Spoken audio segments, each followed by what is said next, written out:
I found this piece of firewood on the side of the road.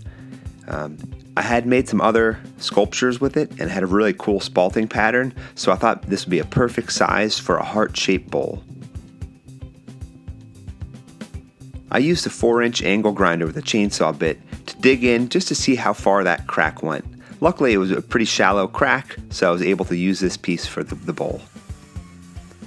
If you're using a tool like this, just make sure you wear a face mask and some gloves. As you can see, it's spinning real fast, there's lots of chips flying, and they have been known to have some kickback. And they're also really loud, so make sure you put some headphones in. So even though you can rough out lots of wood in a short amount of time with a tool like this, it's also nice for some really delicate, clean cuts like I'm doing now. I'm just going around the whole outline that I made with the marker and just trimming it up to that line.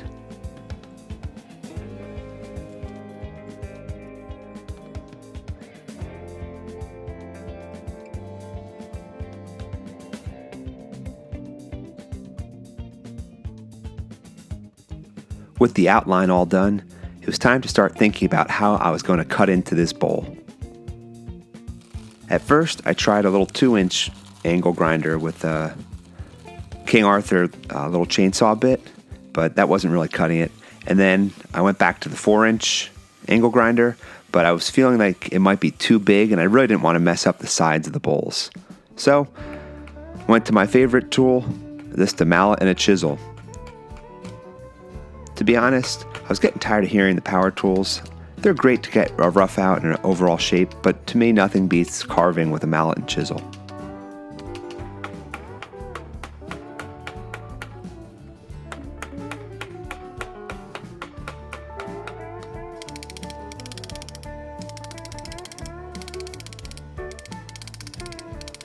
The goal was to use the chisel to go around the inside perimeter of the heart that I drew in, and then use some different bent gouges, this fishtail chisel, and level off the cuts.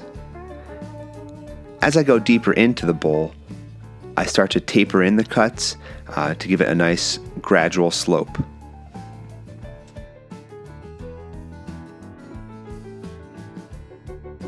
Once I'm happy with the depth in the bowl, this little 2-inch angle grinder with a Carve disc is real helpful in kind of removing the tool marks and just smoothing out the contours that I had already carved in. The next step was to use the 4-inch grinder to create a big stop cut. And once I was done with that, I'm able to use the chisels to taper into that stop cut. And the whole goal here is just to remove all the bulk on the outside of the bowl.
If you've been watching for this long, you might be wondering why I chose to use hand tools as opposed to using power to finish this carving.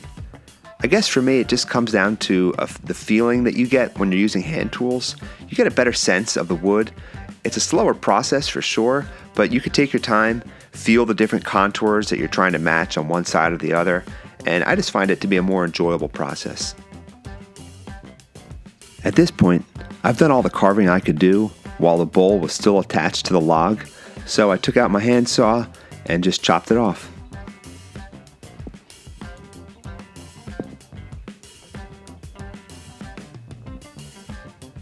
There was a considerable amount of finishing to do on the bottom where the bowl was attached, but using this little 2-inch angle grinder, I was able to knock off most of the wood and take away all those tool marks and clean up the outside of the bowl.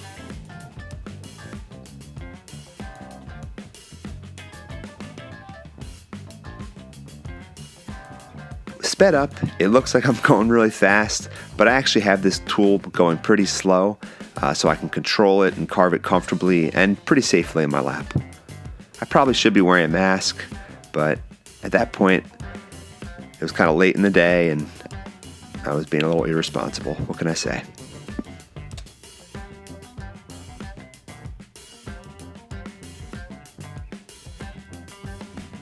This mini grinder does a great job removing all the tool marks and getting the inside and outside of this bowl real smooth.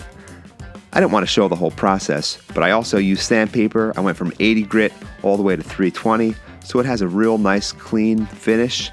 I put a food safe wax on it and it really helped bring out all the really interesting grains that this spalting wood has. I don't know what kind of wood it is, but it's fun. It was a fun project. I definitely want to do more bowls. If you like this, let me know in the comments. Make sure you hit like and subscribe, and thanks for watching.